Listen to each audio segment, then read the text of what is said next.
চট্টগ্রামের হাটহাজারীতে অভিযান চালিয়ে জঙ্গল সলিমপুরের শীর্ষ সন্ত্রাসী ওসমান গনি ওরফে মনিকে বিদেশি পিস্তল ও শটগান সহ গ্রেপ্তার করেছে পুলিশ। চিকনদন্ডি ইউনিয়নের একটি 5তলা ভবনে অভিযান চালিয়ে তাকে গ্রেপ্তার করা হয়। দুপুরে পুলিশ সুপারের কার্যালয়ে সংবাদ সম্মেলনে জানানো হয়, গ্রেপ্তার ওসমান গনির বিরুদ্ধে 18টি মামলা রয়েছে।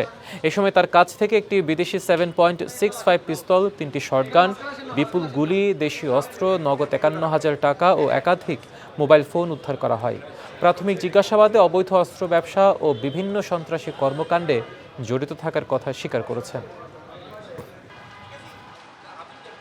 তার নামে 18টি আগ্নেয়াস্ত্র, ডাকাতি এবং খুন মামলা রয়েছে এবং সে জঙ্গল সলিমপুরের শীর্ষ সন্ত্রাসী হিসেবে পরিচিত এবং তার কাছ থেকে গুরুত্বপূর্ণ তথ্য আমরা পেয়েছি এবং এই অস্ত্র বেচা কিনা এবং এই সন্ত্রাসী কর্মকাণ্ডের সাথে যারা জড়িত আছে সবাইকে আমরা আশা করছি অতি দ্রুত গ্রেপ্তার করতে সক্ষম হব।